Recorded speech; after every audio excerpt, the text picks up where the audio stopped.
लोग IUPAC nomenclature की बहुत ही बेसिक इंट्रोडक्शन से शुरुआत करेंगे।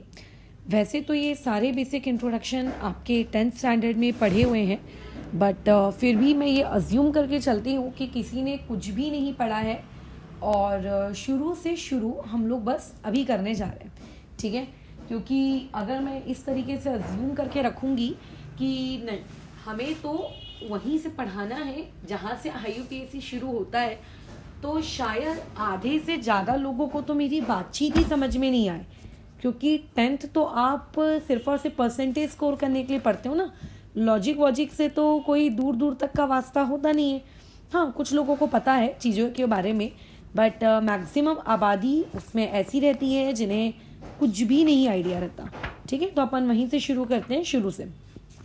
तो पहले तो आज की क्लास बहुत ही इंट्रोडक्टरी क्लास है। अगर किसी को ये चीज़ें 10th में ऑलरेडी आती हैं तो जस्ट स्किप इट, कोई मतलब नहीं है देखकर। हाँ, अगर तुम रिवाइज करना चाहते हो तो देख सकते हो, अदरवाइज आप इस चीज़ को आगे बढ़ जाओ, अपना कुछ पढ़ लो जो तुम्हारे लिए शायद ज़्यादा बेनिफिशियल रहेगा। तो बेसिकली हम लोग सीखने क्या जा रहे हैं, हम लोग ऑर्गेनिक कंपाउंड्स का नॉमेनक्लेचर सीखेंगे। नॉमेनक्लेचर्स मतलब उनका नामकरण।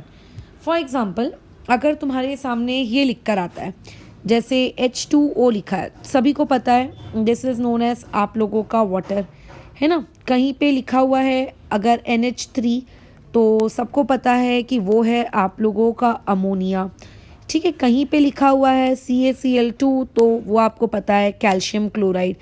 अब ये जो आयोनिक कंपाउंड्स होते हैं, इन आयोनिक कंपाउंड्स का नाम लिखना या फिर कभी कोई आयोनिक कंपाउंड अचानक से आंखों के सामने आ जाए तो उनका नाम बताना बहुत ही आसान चीज़ है। कोई भी कठिन चीज़ होती ही नहीं है ये, ठीक है। बहुत ही आसान मतलब बहुत ही आसान। लेकिन जो आपके ऑर्गेनिक कंपाउंड्स होते हैं, उन ऑर्गेनिक कंपाउंड्स का अगर कल को तुम्हें नॉमेनक्लेचर लिखना हो तो तुम कोई ऐसा सिंपल तरीका डिवाइस नहीं कर सकते, या फिर जितनी ईज से या जितनी सिंप्लिसिटी से आप आयोनिक कंपाउंड्स का नाम लिख लेते हो, उतनी ही सिंप्लिसिटी के साथ आप ऑर्गेनिक कंपाउंड्स का नहीं लिख पाते। तो ऐसा क्यों? बिकॉज हमारे पास बहुत सारे बहुत सारे ऑर्गेनिक कंपाउंड्स हैं। हर ऑर्गेनिक कंपाउंड में आप अगर थोड़ा सा भी चेंज कर दो तो एक नया ऑर्गेनिक कंपाउंड हो जाता है। मतलब एक प्री एग्जिस्टिंग एक ऑर्गेनिक कंपाउंड से आप 1000 ऑफ न्यू ऑर्गेनिक कंपाउंड्स बना सकते हो। तो आप कितनों का नाम याद रखोगे, है ना। ये तो थोड़ा सा बेवकूफ़ी भरा डिसीजन लगता है। तो देयरफॉर हम लोग कुछ रूल्स बनाते हैं। उन रूल्स के अंतर्गत हम उन पर्टिकुलर ऑर्गेनिक कंपाउंड्स का नाम लिखना शुरू करते हैं, सीखते हैं, उन रूल्स को फॉलो करते हैं और आंसर हम लोगों का हमारे हाथों में आ जाता है। तो अभी फ़िलहाल मैं उन रूल्स में नहीं जा रही हूँ, वो रूल्स हम 2-3 दिन बाद की क्लास से शुरू करेंगे। आज तो हमारा एक बेसिक इंट्रोडक्शन है। तो ऐसे में इसीलिए IUPAC नॉमेनक्लेचर ऑर्गेनिक कंपाउंड्स का पढ़ना ज़रूरी है। लेकिन उन IUPAC nomenclature of organic compound पढ़ने से पहले आपको ये पता होना चाहिए कि आपके पास ऑर्गेनिक कंपाउंड जो होते हैं, ठीक है, आपके पास जो ऑर्गेनिक कंपाउंड होते हैं, ये ऑर्गेनिक कंपाउंड्स की उत्पत्ति कहाँ से हुई, मतलब कहाँ से ये आए, ठीक है, कहाँ से ये पैदा हुए, बराबर, ठीक है, कहाँ से ये निकल कर आए। तो बेसिकली जब 17 की बात है, मतलब जैसे भी हम 2000 वाले एरा में हैं, ठीक है, तो वैसे ही आप लोगों का क्या है, जब आप किस में थे, 17 में थे, तो उस दौरान ऑर्गेनिक कंपाउंड्स बनते हैं।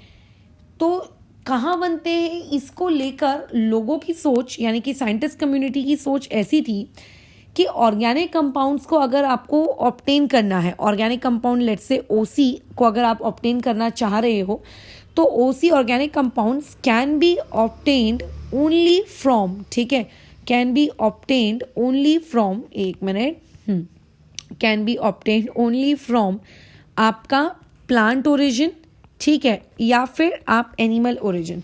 बस मतलब उस ज़माने में बर्जीलियस करके आपके एक स्वीडिश साइंटिस्ट थे, शायद स्वीडिश ही थे, हाँ राइट, बर्जीलियस स्वीडिश साइंटिस्ट थे, बहुत बड़ी हस्ती थे। इन्होंने ये कहा था कि ऑर्गेनिक कंपाउंड्स हम लैब में सिंथेसाइज नहीं कर सकते, ये ऑर्गेनिक कंपाउंड किसी लिविंग ऑर्गेनिज्म के अंदर ही बन सकते हैं, उन्हीं के अंदर पैदा होते हैं, ठीक है। हम इनको नहीं बना पाएंगे, बराबर, इनको हम नहीं बना पाएंगे। तो ऐसा उस ज़माने में 70s के दौरान मानना था।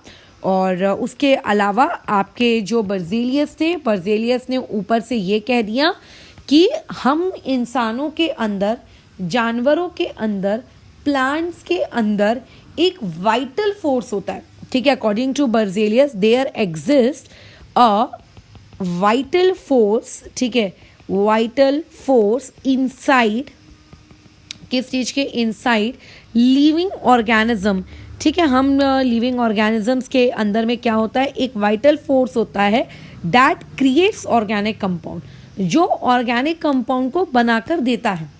तो अब यहाँ पे कई लोग इस चीज़ को ऐसा सोच रहे होंगे वाइटल फोर्स यानी कि फिजिक्स वाला कोई फोर्स, नो।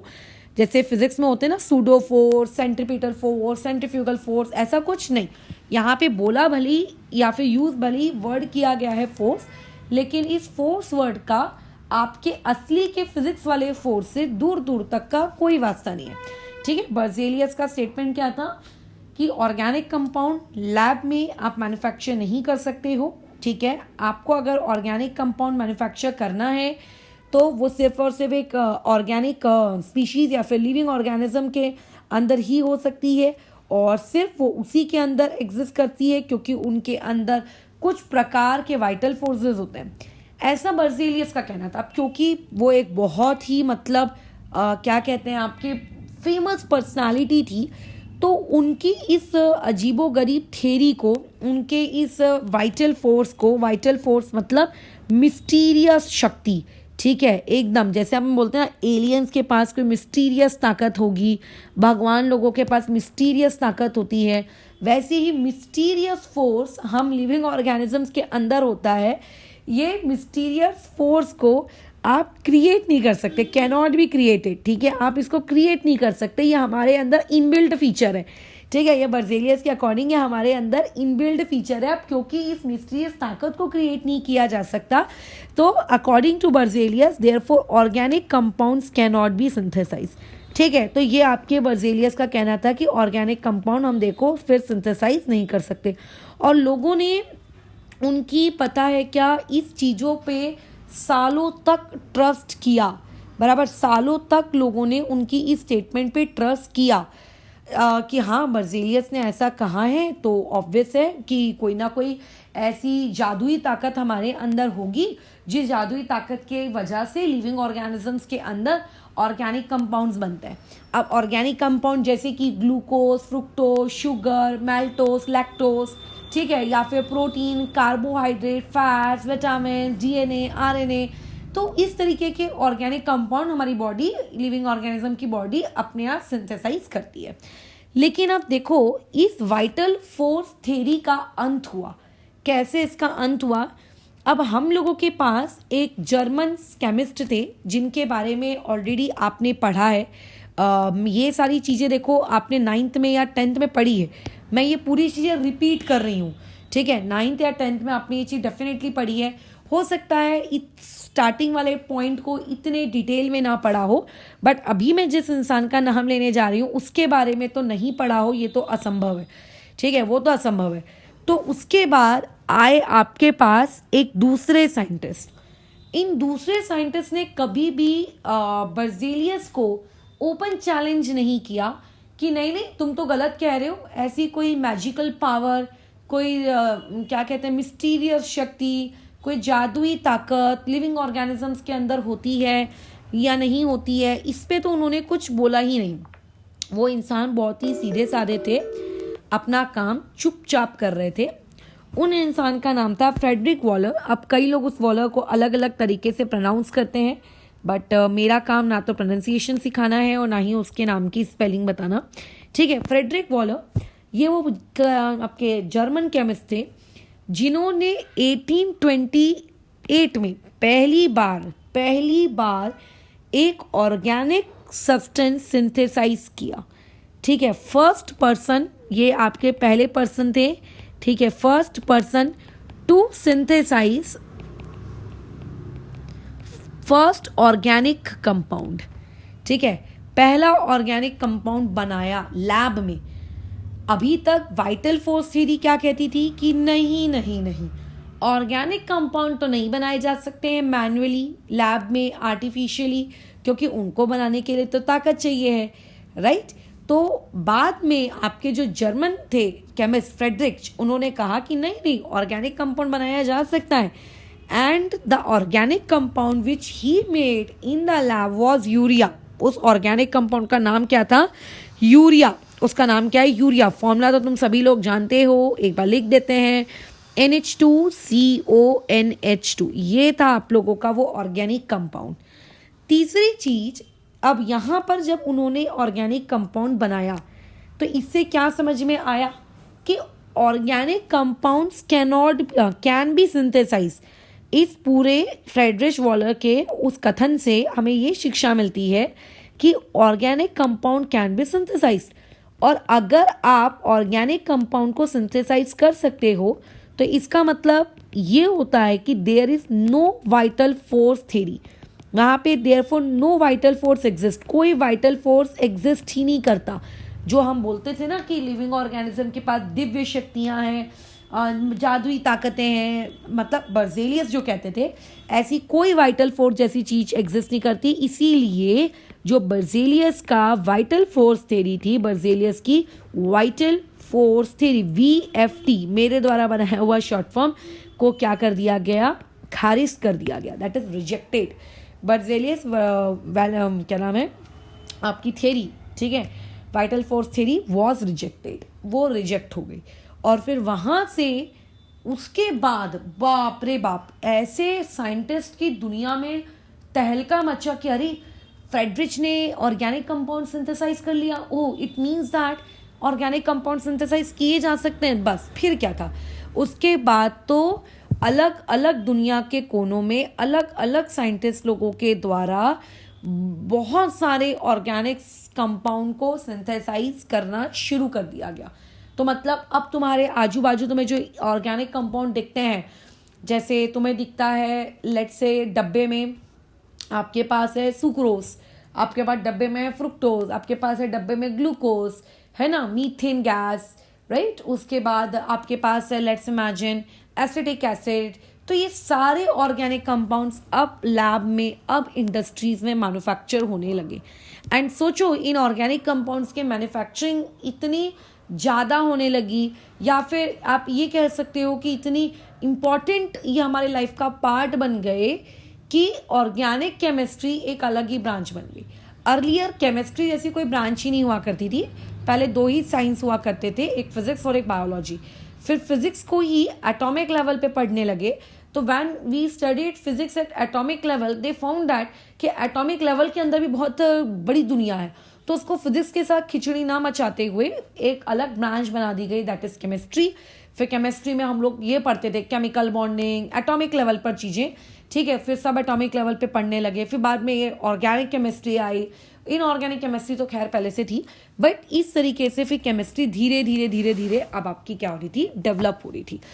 तो इसमें बस मैं एक पॉइंट और कहना चाहूँगी, फिर हम इस वाले प्रवचन को रोकेंगे कि जो ये ऑर्गेनिक कंपाउंड यूरिया सिंथेसाइज किया गया था फ्रेडरिच वॉलर के द्वारा, इन्होंने इसको बनाने के लिए इनऑर्गेनिक कंपाउंड लिया था, ठीक है। फ्रेडरिच वॉलर ने क्या किया था, उनके पास एक इनऑर्गेनिक कंपाउंड था, उस इनऑर्गेनिक कंपाउंड को उन्होंने हीट किया था, तो वो इनऑर्गेनिक कंपाउंड कन्वर्ट हो गया था ऑर्गेनिक कंपाउंड में, ठीक है। और इसी चीज से पूरी दुनिया में तहलका मच गया कि oh, organic compounds can be synthesised in lab. अब वो कौन सा इनऑर्गेनिक कंपाउंड उन्होंने लिया वो आपको पता होना चाहिए, एक जीके फैक्ट के नाते, दैट वाज अमोनियम साइनेट। बराबर, उन्होंने जो लिया दैट वाज अमोनियम साइनेट। उसके बाद जब उसको हीट किया गया, that convert it into urea, उसे हमने किस में कन्वर्ट कर दिया, यूरिया में, ठीक है। अच्छा, और अमोनियम जैसा कि नाम पता चल रहा है, इसका मतलब जरूर NH4 पॉजिटिव रहा होगा, ठीक है। साइनेट, तो how will you represent that cyanate, आपका nitrogen link with double bond carbon, double bond oxygen, और पावर में ये नेगेटिव, ये इस तरीके से. This is ammonium cyanate and urea is NH2CO NH2. ये वो जीके फैक्ट्स है जो दुनिया में तुमसे कभी कोई किसी एग्जाम में नहीं पूछेगा, स्पेशली JEE के एग्जाम्स में. हाँ, स्टेट लेवल के एग्जाम्स में कई बार पूछ लिया जाता है, बट द पहला organic compound that was synthesized in lab was urea, that by Friedrich Wohler. ये तो पता होना ही चाहिए. एंड मैं अच्छे से जानती हूँ कि ये चीज़ें चाहे एक इंसान स्टेट बोर्ड का हो या चाहे CBSE बोर्ड का हो, उसको ये चीज़ होती है. एटलीस्ट महाराष्ट्र स्टेट बोर्ड में थी और एटलीस्ट CBSE बोर्ड में भी ये है. हाँ, अगर तुमने उस लाइन को इग्नोर किया है या उसको उतना महत्व नहीं दिया है उस वक्त, तो मे बी आपको ये चीज़ नहीं पता होगी. बट नहीं भी पता है, अभी सीख ली, कौन सी बड़ी बात है. तो 2 लाइन में हम समराइज करते हैं. What was vital force theory? Vital force theory was given by Berzelius, and it states that the organic compounds can be synthesized only in living organism because they have some divya shaktiya, right? Point number 2, what is what we say आपका Friedrich Waller's theory? Friedrich Waller's theory states that no, we can synthesize organic chemicals in lab. ठीक है, it means that there is no concepts like vital force theory. It was completely a garbage. What और क्या कहूँ, मेरे हिसाब से it was completely a garbage.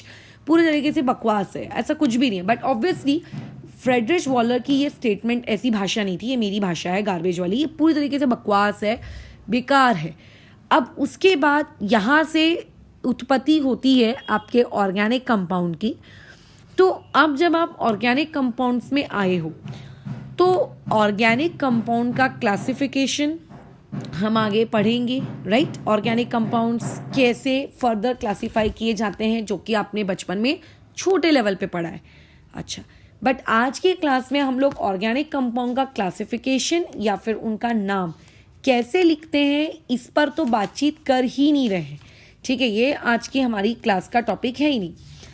जब भी आपके पास कोई भी एक ऑर्गेनिक कंपाउंड होता है, तो यूजुअली हम लोग ऐसा मानते हैं कि ऑर्गेनिक कंपाउंड का मतलब होगा the compound which contains carbon.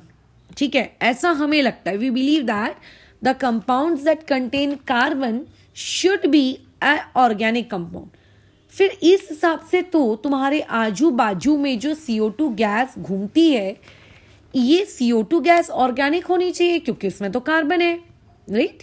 तुम्हारे आजू बाजू जो कैल्शियम कार्बोनेट है, दैट इज CaCO3, वो क्या होना चाहिए? वो ऑर्गेनिक होना चाहिए. बट वो तो ऑर्गेनिक नहीं है, दो ज़्यादा इनऑर्गेनिक कंपाउंड. इसका मतलब ऑर्गेनिक को इस तरीके से जस्टिफाई करवाना कि अच्छा तुम ऑर्गेनिक हो तो तुम्हारे अंदर कार्बन तो होना ही चाहिए, इस अब बेकार थिंग, ये आपको नहीं करना है. ठीक है, ये आपको क्या है, नहीं करना है. वो चीज़ें जिनके अंदर कार्बन होगा वो ऑर्गेनिक होंगी, ऐसा नहीं होता.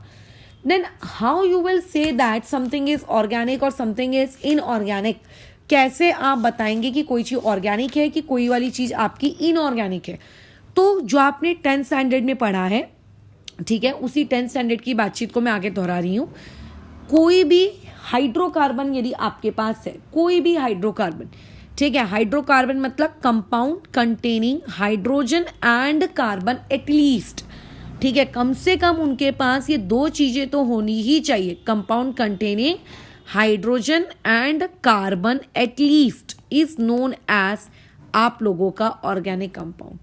ठीक है, वैसे तो इसको हम लोग इज नोन एज हाइड्रोकार्बन कहते हैं, और इन्हीं हाइड्रोकार्बन्स को हम लोग क्या कहेंगे, आप लोगों का ऑर्गेनिक कंपाउंड कहेंगे. क्या कहेंगे इसको हम लोग, हमारा ऑर्गेनिक कंपाउंड. इवन ऐसा भी हो सकता है, यू मे फाइंड दैट, कि कई बार आप लोगों के पास, ठीक है, कि ऑर्गेनिक कंपाउंड में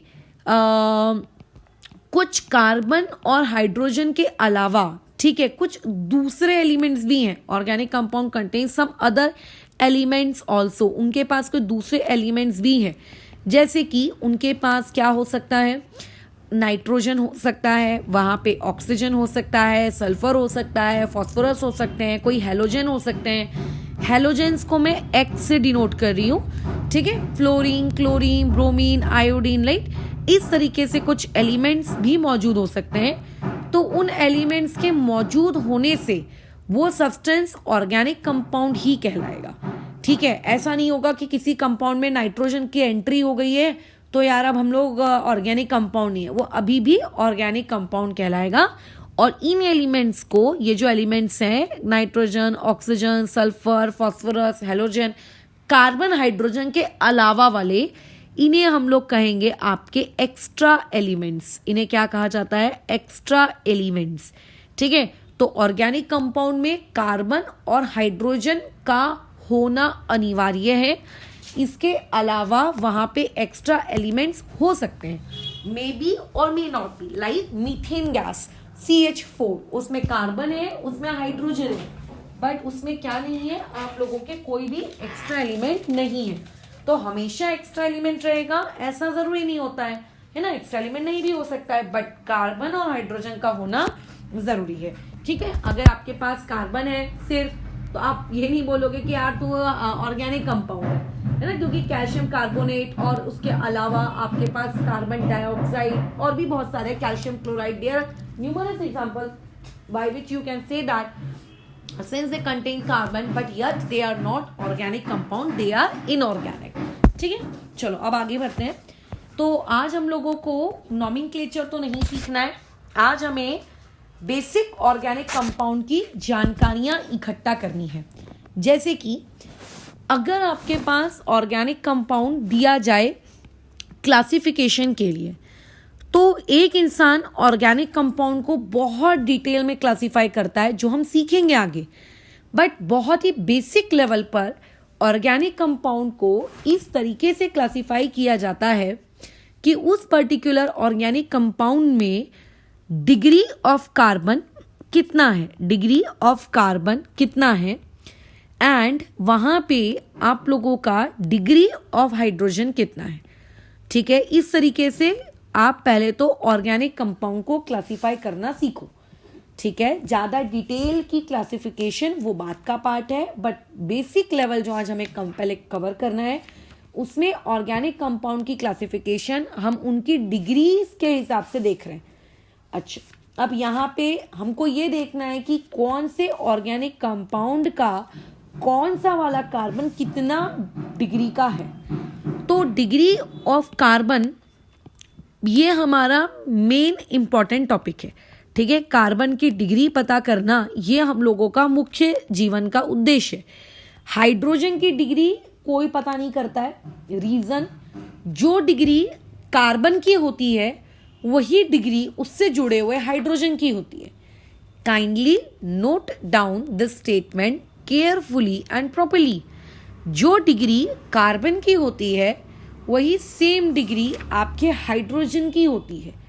ठीक है, आप अलग से कभी भी हाइड्रोजन की डिग्री नहीं निकालते, या फिर मैं तो कहूँगी निकालना भी मत। अगर किसी ने आपसे हाइड्रोजन की डिग्री पूछ लिया तो आप सिंपली क्या करना, भाई रुक, मैं पहले उससे जुड़े हुए कार्बन की डिग्री बताता हूँ और उसके बाद तुम बता देना किसकी डिग्री, आप लोगों के हाइड्रोजन की डिग्री। खत्म, ये इतना सिंपल है ये वाली चीज़। ठीक है, अच्छा तो अभी आगे बढ़ते हैं, फिर हम लोग नेक्स्ट टॉपिक पे। देखो अब ये टॉपिक क्या है, कार्बन की डिग्री को हम लोग 4 पार्ट्स में क्लासिफाई करते हैं। कार्बन की जो डिग्री है उसको 4 पार्ट्स में क्लासिफाई करते हैं। पहला होता है 1 डिग्री का कार्बन, दूसरा होता है आप लोगों के पास 2 डिग्री कार्बन, तीसरा होता है 3 डिग्री कार्बन, और उसके बाद चौथा होता है आपके पास 4 डिग्री कार्बन। ठीक है, एक एक करके समझते हैं, समझ में आ जाएगा, कुछ भी कठिन नहीं है कि वो समझ में ना आए। ठीक है, अच्छा अब मैक्स टू मैक्स कार्बन की 4 डिग्री ही होती है। किसी की अगर शैतानी खोपड़ी ऐसी चल रही है कि कार्बन में 5 डिग्री क्यों एग्जिस्ट नहीं करता, तो अपने दिमाग के शैतानी घोड़ों को लगाम लगाओ और ये सोचो कि जो कार्बन है आपका, उस बेचारे कार्बन के पास सिर्फ 4 बॉन्ड्स बनाने की कैपेसिटी होती है ना। केमिकल बॉन्डिंग पढ़े हो ना तुम लोग, सिर्फ मैक्सिमम वो कितने बॉन्ड बना सकता है, 4 बॉन्ड बना सकता है। अब क्योंकि बेचारा मैक्स टू मैक्स सिर्फ 4 ही बॉन्ड बना सकता है, तो उसकी जो मैक्सिमम डिग्री होगी, ठीक है, वो भी कितनी होगी, 4 ही होगी, है ना। वो आपकी 5, 6, 9, 12, 15 ऐसा नहीं हो सकता। ओके, तो there are 4 degrees of carbon, 1 degree, 2 degree, 3 degree और 4 डिग्री। अगर कोई कार्बन 1 डिग्री का है then that carbon is termed as primary carbon, ठीक है, उसको हम लोग कहेंगे प्राइमरी कार्बन। कोई 2 डिग्री का है then that carbon will be termed as secondary carbon.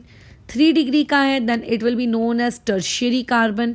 और अगर 4 डिग्री का है then it will be known as what, quaternary carbon atom, ठीक है। अब कैसे, इसको एक बहुत ही सिंपल से एग्जाम्पल के साथ समझते हैं। मैंने तुम्हें कोई भी एक रैंडम कार्बन की चेन ड्रॉ करके दे दी, ठीक है। फिलहाल तो अभी मैं तुम्हें पूरे हाइड्रोजन्स वगैरह के साथ ड्रॉ करके दे रही हूँ। धीरे धीरे फ्यूचर में हम ये हाइड्रोजन्स की संख्या कम करते जाएंगे, फाइनली हम उस पूरे हाइड्रोजन की संख्या को गायब कर देंगे, ठीक है।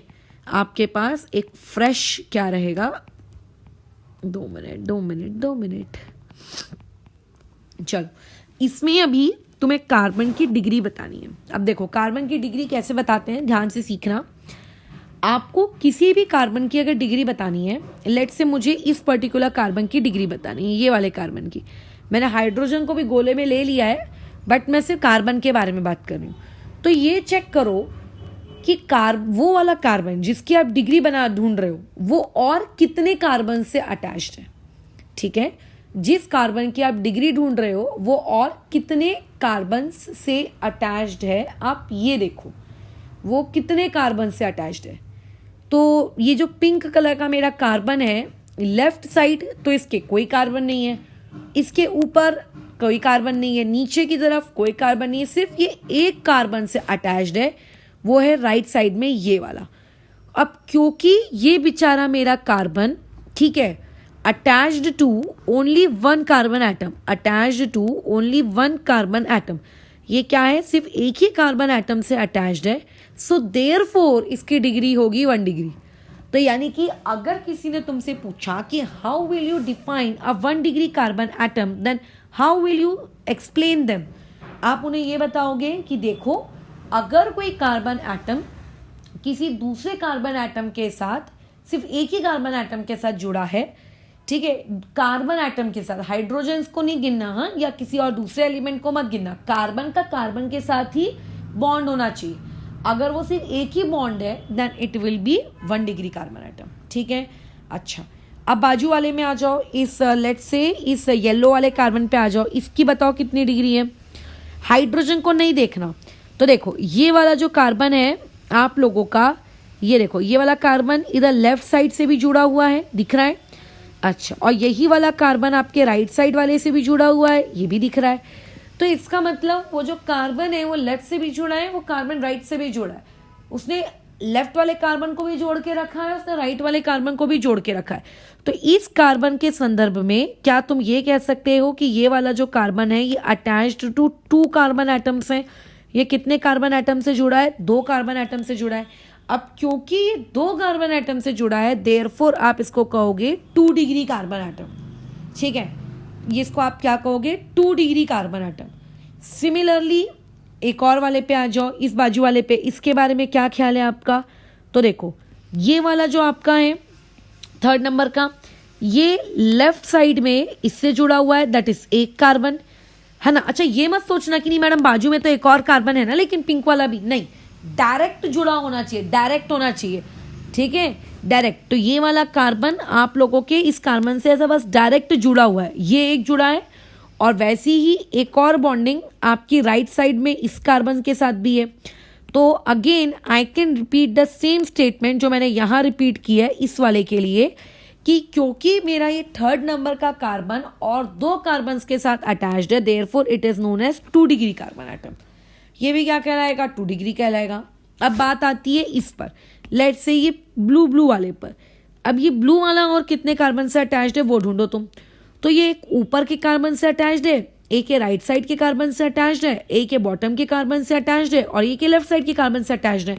मतलब ये वाला जो कार्बन एटम है ये आप लोगों के कितने कार्बन से अटैच्ड है, अटैच्ड टू 4 कार्बन एटम। अब क्योंकि ये 4 कार्बन एटम से अटैच्ड है देयरफॉर इसकी डिग्री क्या होगी, 4 डिग्री, ठीक है। वैसे ही ये वाला जो कार्बन है इसकी डिग्री बताओ कितनी होगी इस वाले की। तो इसकी डिग्री बताने के लिए क्या बोलोगे, ये इससे अटैच्ड है, ये ऊपर से अटैच्ड है, ये बाजू से अटैच्ड है, टोटल कितनी जगहों से अटैच्ड है? 3 जगहों से अटैच्ड है। नीचे हाइड्रोजन है, point to be noted, hydrogen को नहीं गिनोगे तो इसकी डिग्री हो गई 3। वैसे ही अगर कोई पूछेगा इसकी डिग्री कितनी है, चेक करो तुम्हारा आंसर मेरे आंसर से मैच कर रहा है कि नहीं कर रहा है। इसकी होगी 2 डिग्री, इस वाले की कितनी होगी 1 डिग्री, इनकी कितनी होगी 1 डिग्री, इसकी कितनी होगी 1 डिग्री, इसकी कितनी होगी 1 डिग्री। तो इस तरीके से कार्बन की आप क्या बता सकते हो, डिग्री बता सकते हो। तो कार्बन की डिग्री बताना बहुत ही इजी जॉब है, कुछ भी नहीं करना पड़ता है। आपको जो भी कंपाउंड दिया गया है उस कंपाउंड में आप क्या कर लो, बस सिंपली तरीके से, ठीक है, ये देख लो कि वहाँ पर वो पर्टिकुलर कार्बन डायरेक्टली और कितने कार्बन से जुड़ा है। ठीक है, वो जितने कार्बन से जुड़ा होगा आप लोगों को क्या है, बस वही उसकी डिग्री बतानी है। ठीक है, तो ये हो गया किसकी डिग्री बताना, आपके कार्बन की डिग्री बताना। अब नेक्स्ट क्वेश्चन आता है हाइड्रोजन की डिग्री बताना। ठीक है, हाइड्रोजन की डिग्री बताना। तो एक दूसरा एग्जांपल लेते हैं और उस दूसरे एग्जांपल से हाइड्रोजन की डिग्री बताना या निकालना हम सीखते हैं। देखो क्या है वो आप लोगों का, लेट्स से एक एग्जांपल, कोई भी एक स्ट्रक्चर आप उठा लीजिए। ठीक है, अच्छा मान लेते हैं मैंने कोई एक स्ट्रक्चर उठा लिया इस तरीके से, CH3 CH2 CH3 and sorry CH2 आएगा यहाँ पे और यहाँ पे CH3। इस स्ट्रक्चर को मैं थोड़ा सा क्या कर लेती हूँ, आपका एक्सपैंड कर लेती हूँ, थोड़ा सा एक्सपैंड।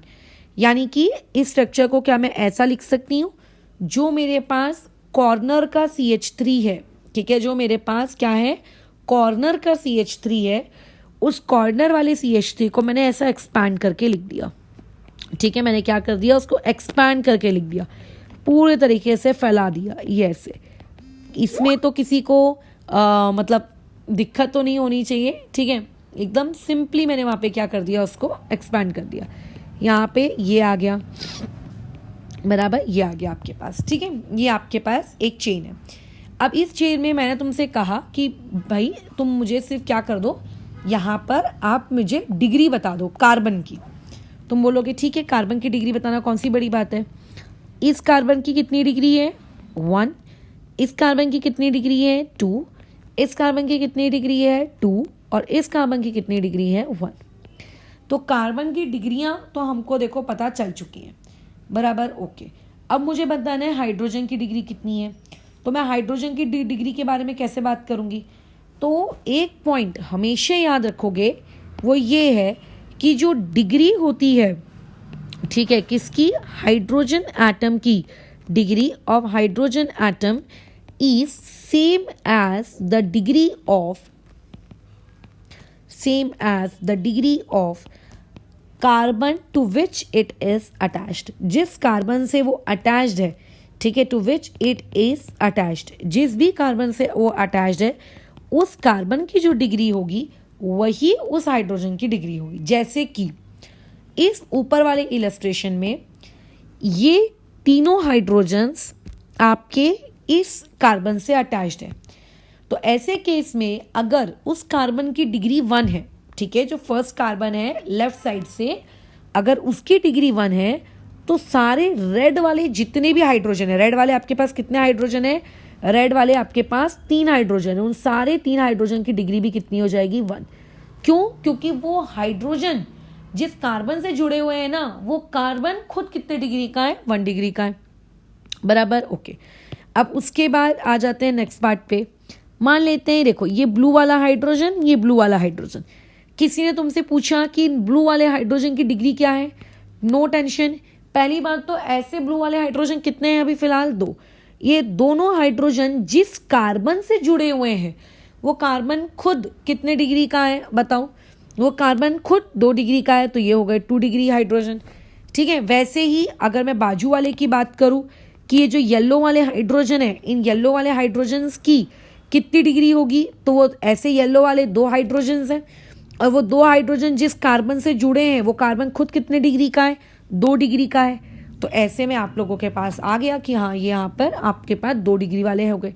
फिर अच्छा उसके बाद फिर पूछ लिया किसी ने कि यहाँ पे ये जो रेड वाले हाइड्रोजन्स हैं, ये रेड वाले हाइड्रोजन्स कितने डिग्री के हैं, तो उसमें हमें कुछ नहीं देखना है। वो रेड वाला हाइड्रोजन जिस कार्बन से अटैच्ड है वो कार्बन कितने डिग्री का है, कार्बन तो 1 ही डिग्री का है। तो तीनों के तीनों रेड वाले, ठीक है, तीनों के तीनों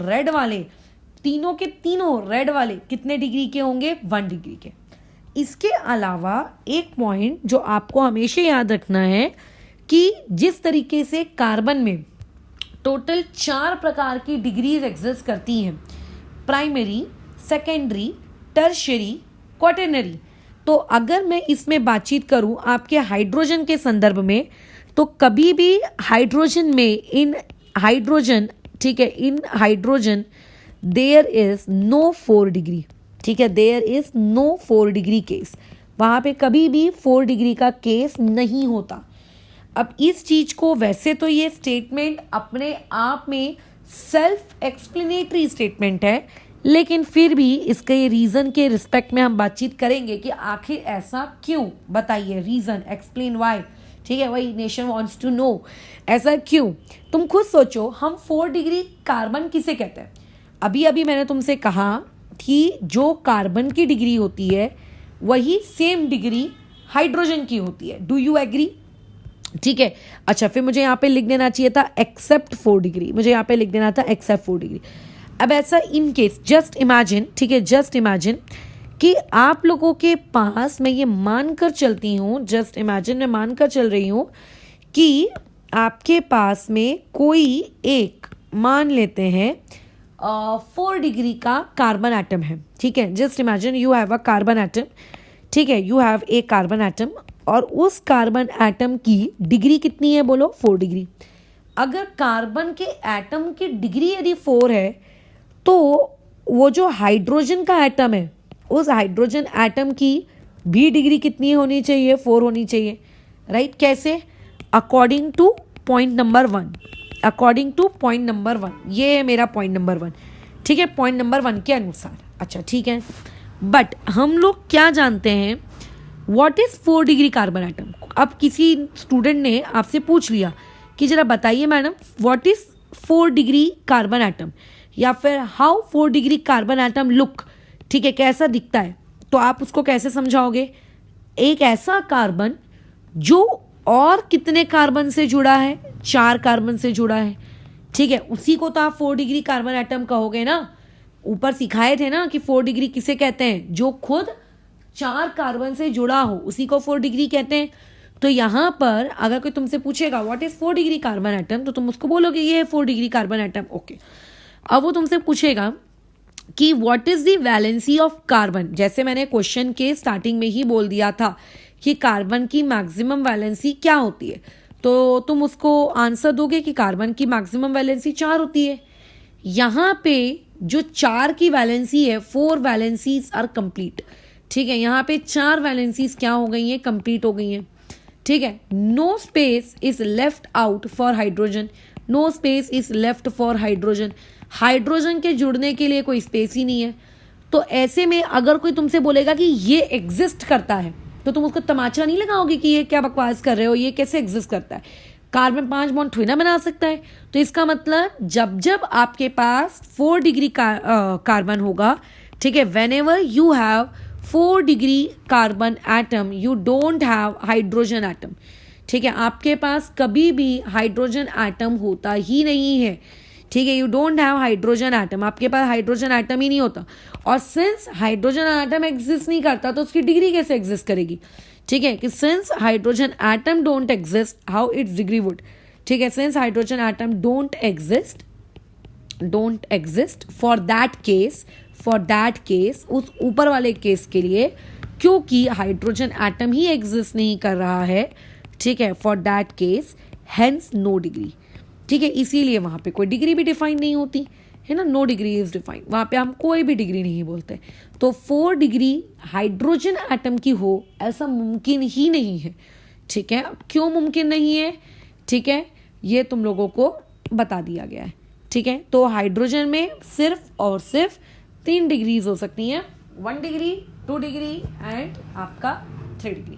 कार्बन एटम में 4 हो सकती हैं, 1 डिग्री, 2 डिग्री, 3 डिग्री एंड आपका 4 डिग्री। एक क्वेश्चन करते हैं। देखो, ये आपके पास क्वेश्चन है, आपको पूछा जा रहा है इस क्वेश्चन में कि आपके पास कितने 2 डिग्री के हाइड्रोजन एटम्स हैं, बराबर। ओके, तो पहले तो कई लोगों को इसमें हार्ट अटैक आ जाएगा कि यहाँ तो मुझको हाइड्रोजन ही नहीं दिख रहे, आप हाइड्रोजन एटम की कहाँ से बात कर रहे हो। तो पहले उन लोगों को सिखाते हैं कि इस क्वेश्चन को करना कैसे है सॉल्व। पहले तो देखो, मैंने उठाकर वैसे का वैसा ही स्ट्रक्चर जो वहाँ दिया गया है वो बना दिया, ठीक है, ये इस प्रकार से, बराबर। ये देखो ऐसे। अब तुम्हें ये जो पॉइंट्स दिख रहे हैं ना, इन पॉइंट्स को कार्बन कहा जाता है।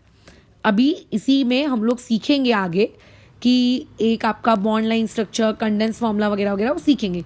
ये जितने भी वर्टेक्स आपको दिख रहे हैं, जितने भी कॉर्नर पॉइंट्स आपको दिख रहे हैं, ये सारे के सारे कॉर्नर पॉइंट्स क्या है? कार्बन है, ठीक है। बताया नहीं क्या है, बट वो सारे के सारे कॉर्नर पॉइंट्स क्या है? कार्बन है।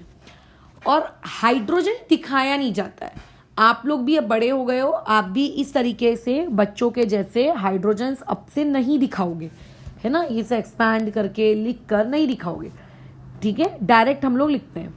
तो इस डायरेक्ट वाली चीज में कहीं हाइड्रोजन तो दिख नहीं रहा है, कोई बात नहीं, मैं दिखा देती हूँ तुम्हारी खुशी के लिए। देखो, हर कार्बन की कैपेसिटी होती है, वो मैक्स टू मैक्स 4 बॉन्ड बना सकता है, 4 से ऊपर वो नहीं बना सकता। तो if I am talking about this carbon atom, then अब आप मुझे देखकर बताइए कि इस पर्टिकुलर कार्बन एटम ने लेफ्ट साइड में कितने बॉन्ड बनाए हैं। तो तुम बोलोगे कि लेफ्ट साइड में उसने 1 बॉन्ड बनाया है, ये देखो ऐसे, इसके साथ, समझ में आ रहा है। और अगर मैं पूछूंगी उसी पर्टिकुलर कार्बन एटम ने राइट साइड में कितने बॉन्ड बनाए, तुम बोलोगे राइट साइड में 2 बनाया है, एक ऐसे और एक नीचे में ऐसे, दिख रहा है, एक राइट साइड में 2 बॉन्ड, लेफ्ट साइड में 3 बॉन्ड। तो इनडायरेक्टली आप लोगों का वो जो कार्बन है, कौन सा वाला? ये वाला कार्बन, ये कार्बन टोटल पहले से कितने बॉन्ड्स बनाकर रखा हुआ है? पहले से उसने 3 बॉन्ड बना के रखे। और कार्बन मैक्सिमम कितने बॉन्ड बना सकता है? मात्र 4। तो इसका मतलब जब पहले से उसके पास 3 बॉन्ड है, तो इसका मतलब जो चौथा बॉन्ड है जो दिख नहीं रहा है, वो चौथा बॉन्ड डेफिनेटली कौन सा रहा होगा या कौन सा है? वो आपका हाइड्रोजन है। तो उस पर्टिकुलर पोजीशन पे 1 हाइड्रोजन है। क्यों 1 हाइड्रोजन है? क्योंकि max to max carbon 4 bond बना सकता है, 3 बॉन्ड पहले से मुझे क्वेश्चन में दिख रहे हैं। तो ऑब्वियस है कि जो 1 बॉन्ड मुझे नहीं दिख रहा है वो कौन हुआ? हाइड्रोजन हुआ, ठीक है। तो इसी सेम आर्ग्यूमेंट पर अगर मैं कायम रहूं, तो यहाँ पे भी कितने बॉन्ड होंगे? 1 हाइड्रोजन। यहाँ पे कितने होगा? 1 हाइड्रोजन। यहाँ कितना होगा? 1 हाइड्रोजन, ठीक है। यहाँ कितना होगा? 1 हाइड्रोजन। कहाँ गया? यहाँ पे 1 हाइड्रोजन, यहाँ पे 1 हाइड्रोजन, यहाँ पे 1 हाइड्रोजन। अब भावनाओं में ना बहते हुए गधे समान यहाँ पे हाइड्रोजन मत लिख देना, ठीक है। कई लोग भावनाओं में बह जाते हैं, वहां पे भी हाइड्रोजन मेंशन कर देते हैं, वहां पे हाइड्रोजन ना मेंशन कर देना। क्यों नहीं करना है? देखो, इस पर्टिकुलर कार्बन की यदि मैं बात करूं तो वो कितने बॉन्ड्स बना चुका है? राइट साइड में ये 1 बॉन्ड बना चुका है, लेफ्ट साइड में 2 बॉन्ड बना चुका है, दिख रहा है, बॉटम में 1 बना चुका है। यानी कि इस कार्बन ने ऑलरेडी पहले से 4 बॉन्ड्स बना कर रखे हुए हैं। और कार्बन की तो मैक्सिमम कैपेसिटी ही 4 बॉन्ड्स की होती है, जो कि ऑलरेडी फुलफिल्ड है, ठीक है, जो कि ऑलरेडी फुलफिल्ड है, राइट। पहले से बनी हुई है उसकी वो चारों की चारों कैपेसिटी भरपूर है उसके पास। तो इसका मतलब वहां पे कोई भी हाइड्रोजन नहीं है। तो ये कोई घर की खेती नहीं है कि आप वहां पर क्या कर रहे हो, चारों के चारों हाइड्रोजन डाल दिए कि नहीं यार 1 हाइड्रोजन तो कम से कम होना ही चाहिए, ऐसा नहीं है। 0 हाइड्रोजन भी हो सकते हैं, है ना, 0 हाइड्रोजन भी हो सकते हैं, बराबर, ठीक है। तो इसका मतलब ये वाला जो कार्बन है, ये वाला जो कार्बन है, इसके पास कोई हाइड्रोजन नहीं है, ठीक है, इसके लिए कोई भी हाइड्रोजन नहीं है बेचारा, ठीक है। अब कोई हाइड्रोजन ही नहीं है, नो हाइड्रोजन। इस पर्टिकुलर पॉइंट पे भी कोई हाइड्रोजन नहीं है, इस पर्टिकुलर पॉइंट पर भी कोई हाइड्रोजन नहीं है, इन दोनों पॉइंट्स पे कोई हाइड्रोजन नहीं है। इवन आपके इस पॉइंट पे भी कोई हाइड्रोजन नहीं है, क्योंकि 2 बॉन्ड ऊपर बनाया है, 1 बॉन्ड नीचे बनाया है और 1 बॉन्ड उसने क्लोरीन के साथ बना लिया है। तो इन तीनों पॉइंट्स पे कोई हाइड्रोजन नहीं है। ठीक है, चलो ये समस्या हो गई हमारी सॉल्व कि पहले हाइड्रोजन कैसे देखते हैं। अब पूछ रहा है क्वेश्चन में कि बताओ 2 डिग्री वाले हाइड्रोजन कितने। तो देखो कभी भी हाइड्रोजन की डिग्री ढूंढने मत निकल जाना, डिग्री हमेशा किसकी ढूंढने का, कार्बन की। चलो एक एक करके कार्बन की डिग्रियां ढूंढना शुरू करते हैं। सबसे पहले शुरू करते हैं इस येलो कार्बन के साथ। बताओ इसकी कितनी डिग्री, डिग्री कार्बन के साथ गिनी जाती है कि जिस चीज की आप डिग्री गिन रहे हो वो और आगे कितने कार्बन्स के साथ अटैच्ड है, हाइड्रोजन के साथ नहीं। ठीक है, अच्छा ठीक है ना, कोई दिक्कत नहीं है। तो ये वाला येलो वाला कार्बन लेफ्ट साइड के इस कार्बन के साथ अटैच्ड है और राइट साइड के इस कार्बन के साथ अटैच्ड है। तो सिर्फ 2 ही कार्बन से अटैच्ड है। ठीक है, तो इसकी डिग्री कितनी हुई, 2। अब इसमें लोगों से होती है मिस्टेक, वो मिस्टेक मैं यहाँ पे बता देती हूँ क्या होती है। वो क्या करते हैं, ई लगा लेना, वो कंसीडर करते हैं कि क्योंकि कोई कार्बन डबल बॉन्ड से जुड़ा है, consider double bond as 2 carbon. ये गलती है, ये मत करना। ठीक है, डबल बॉन्ड हो, ट्रिपल बॉन्ड हो, सिंगल बॉन्ड हो, चाहे कोई भी बॉन्ड हो, कार्बन एक ही रहेगा। ठीक है, यानी कि ये जो आपके राइट साइड में कार्बन है, इस डबल बॉन्ड की वजह से उसको एज अ 2 कार्बन मत कंसिडर कर लेना, कार्बन एक ही है। तो एक राइट से एक, लेफ्ट से एक, तो इसीलिए उस येलो वाले की डिग्री कितनी हुई, 2। ठीक है, सिमिलरली इसकी भी डिग्री कितनी हुई, 2। ऐसे करते करते मैंने हर कार्बन की डिग्री क्या कर ली, फटाफट ढूंढ ली। ठीक है, जितने कार्बन की मैं डिग्रियां ढूंढ सकती थी मैंने वहां पे डिग्री ढूंढ ली। ठीक है, तो ये मैं डिग्री ढूंढ के बैठ गई हूँ। और बाकी है क्या, हाँ बाकी है ना, इसकी डिग्री ढूंढो, इस पर्टिकुलर वाले ग्रीन पॉइंट की डिग्री ढूंढो। तो देखो ग्रीन पॉइंट वाला लेफ्ट साइड में इस हाइड्रोजन से अटैच्ड है ना, लेफ्ट साइड में इस हाइड्रोजन से अटैच्ड है, सॉरी इस कार्बन से अटैच्ड है, ये 1। राइट साइड में इस कार्बन से अटैच्ड है 2, बॉटम में एक कार्बन से अटैच्ड है 3। इसका मतलब यहाँ पे ये वाला कार्बन एटम 3 डिग्री का है। सिमिलरली ये वाला जो कार्बन एटम है ये भी कितने डिग्री का है, 3 डिग्री का है। अब बात आती है इस वाले कार्बन एटम की। तो देखिए ये वाला जो कार्बन है ये क्या है, आप लोगों के ऊपर में एक कार्बन से जुड़ा है, नीचे में एक कार्बन से जुड़ा है और राइट साइड में क्लोरीन से जुड़ा है। आपको डिग्री सिर्फ और सिर्फ कार्बन के जुड़ने के साथ ही चेक करनी है, हाइड्रोजन या किसी दूसरे एलिमेंट के साथ नहीं। तो इस हिसाब से ये जो आपका क्लोरीन अटैच्ड वाला कार्बन है ये भी कितने डिग्री का हुआ, 2। ठीक है, अच्छा तो मैंने पूरे स्ट्रक्चर में कितने 2 डिग्री के कार्बन है वो देख लिए। तो जो जो कार्बन 2 डिग्री के होते हैं उनसे जुड़े वाले हाइड्रोजन भी कितने डिग्री के होते हैं, 2 डिग्री के होते हैं, है ना। तो इसलिए ये वाला हाइड्रोजन 2 डिग्री का, ये वाला हाइड्रोजन 2 डिग्री का, अच्छा ये वाला हाइड्रोजन 2 डिग्री का, ये वाला हाइड्रोजन 2 डिग्री का, 2 डिग्री का, 2 डिग्री का, 2 डिग्री का। गिन लो कितने हाइड्रोजन 2 डिग्री वाले हैं, गिन लो फटाफट। तो इस हिसाब से टोटल आपके पास 7 हाइड्रोजन आइटम्स हैं जो कि 2 डिग्री के हैं। तो इसका करेक्ट आंसर होगा 7। तो टोटल कितना हाइड्रोजन आपके 7 डिग्री 2 डिग्री के हैं, there are total 7 hydrogen atoms which are of 2 degree. ठीक है, आई डोंट थिंक कि इसमें किसी को किसी भी प्रकार का कोई इश्यू होना चाहिए। तो अभी तक हमने क्या सीखा कि ऑर्गेनिक कंपाउंड्स किन चीज़ों को कहते हैं, ऑर्गेनिक कंपाउंड्स की शुरुआती कहानी क्या थी। पॉइंट नंबर 3, ऑर्गेनिक कंपाउंड्स के अंदर में जो कार्बन और हाइड्रोजन होते हैं उन कार्बन और हाइड्रोजन्स को किस तरीके से क्लासिफाई किया जाता है। करंटली मैं आपको ऑर्गेनिक कंपाउंड्स को क्लासिफाई करना नहीं सिखा रही हूँ, मैं उन ऑर्गेनिक कंपाउंड्स के अंदर में जो कार्बन है और जो हाइड्रोजन है उनको फर्दर कैसे आपने सिंप्लीफाई किया है या क्लासिफाई किया है वो हम लोग सीख रहे हैं, बराबर। तो ये हो गया हम लोगों का एक पार्ट। अब मान लेते हैं तुमको सब आता है, तुम्हें डिग्री बतानी आती है, ठीक है, तुम लोगों को सब कुछ आता है। अब नेक्स्ट स्टेप जो होती है वो नेक्स्ट स्टेप होती है स्ट्रक्चर बताना। ठीक है, नेक्स्ट स्टेप होती है स्ट्रक्चर बताना, या फिर आप ये कह सकते हो नेक्स्ट स्टेप होती है किसी भी ऑर्गेनिक कंपाउंड को रिप्रेजेंट कैसे करेंगे, रिप्रेजेंटेशन ऑफ ऑर्गेनिक कंपाउंड। ठीक है, आप रिप्रेजेंटेशन कैसे करोगे ऑर्गेनिक कंपाउंड की, बराबर, ये होती है हमारी नेक्स्ट स्टेप। आप उसे लिखोगे कैसे, आप उसको ड्रॉ कैसे करोगे। तो देखो, हम तो हमारे ऑर्गेनिक कंपाउंड को कागज में ड्रॉ करेंगे। किस में ड्रॉ करेंगे? कागज में ड्रॉ करेंगे, राइट, कागज में। तो ऐसे में हमारा जो ऑर्गेनिक कंपाउंड है वो कागज में ड्रॉ होने वाला है। तो हमारा जो कागज है, पेपर है, प्लेन है, वो 2D है, 2 डायमेंशनल है। तो 2 डायमेंशनल में अगर आपको ऑर्गेनिक कंपाउंड ड्रॉ करना है तो आपके पास क्या तरीके हैं?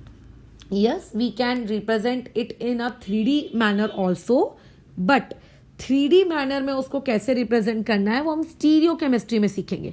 अभी यहाँ पर मैं उसकी खिचड़ी नहीं बना रही हूँ कि how will you represent it in a 3D manner etcetera etcetera, ठीक है, वो वाली चीज़ हम सीखेंगे, बिल्कुल सीखेंगे। कहाँ पे? लेकिन आपके आइसोमेरिज्म में। राइट नाउ हम लोग क्या सीख रहे हैं कि अगर आप लोगों के पास कोई एक ऑर्गेनिक कंपाउंड है तो आप उस ऑर्गेनिक कंपाउंड को आपकी कॉपी में, यानी कि 2 डायमेंशनल कॉपी में आप उसको कैसे रिप्रेजेंट करने वाले हो।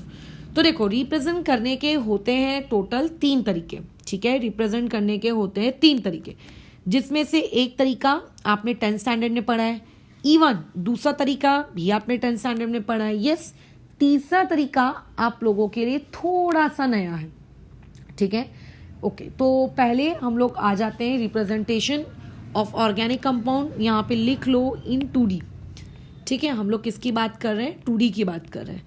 तो पहला जो तरीका जिसमें आप ऑर्गेनिक कंपाउंड को रिप्रेजेंट करोगे, दैट इज आप लोगों का स्ट्रक्चरल फॉर्मूला, ठीक है। पहली वाली चीज क्या होती है? उसको हम लोग कहते हैं स्ट्रक्चरल फॉर्मूला।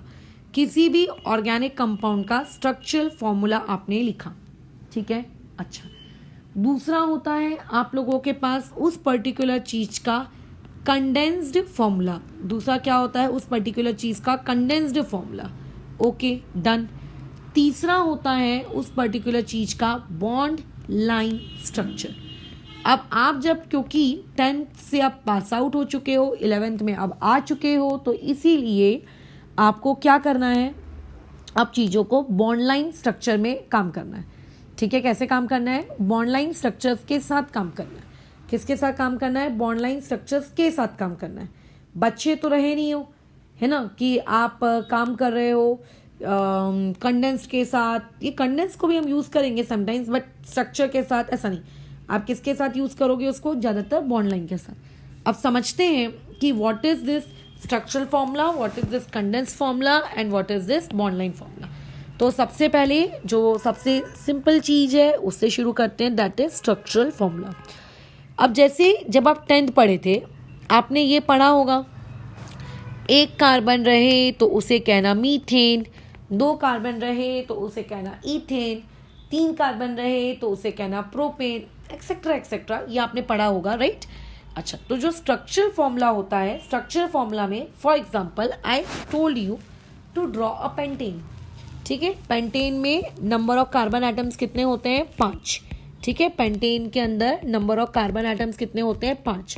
अगर किसी को ये सारी चीज़ें याद नहीं है, थोड़ा सा 10th क्लास की बुक निकाल के याद कर लो, ठीक है। वैसे तो मैं आगे की क्लासेस में जब IUPAC पढ़ाऊंगी तब तो ये सारी चीज़ें लिखवाने ही वाली हूँ, बट स्टिल अगर किसी को याद नहीं है तो वो ऐसे इंसान लोग थोड़ा जाएं और जाकर चीज़ों को रिवाइज करें, ठीक है।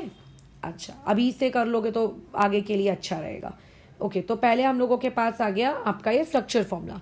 तो स्ट्रक्चर फॉर्मूला में लेट्स से मैंने आपको पेंटेन ड्रॉ करने को कहा, आप कहोगे कि ओके, पेंटेन में हमारे पास क्या होते हैं? टोटल 3 तरीके होते हैं, मतलब 5 कार्बन होते हैं। 5 कार्बन की मैं चेन बनाऊंगा, okay, I am comfortable with it. बना लो, 1 कार्बन, दूसरा कार्बन, तीसरा कार्बन, चौथा कार्बन, 5वां कार्बन, ठीक है। मैंने 5 कार्बन बनाए, हर कार्बन एटम को दूसरे कार्बन एटम से एक बॉन्ड बना के जोड़ा, एक बॉन्ड बनाया। अब बताओ, ये जो पहला कार्बन एटम है, इस कार्बन एटम पे मुझे कितने हाइड्रोजन लिखने चाहिए? लॉजिक छोटा सा भेजा, यूज करें।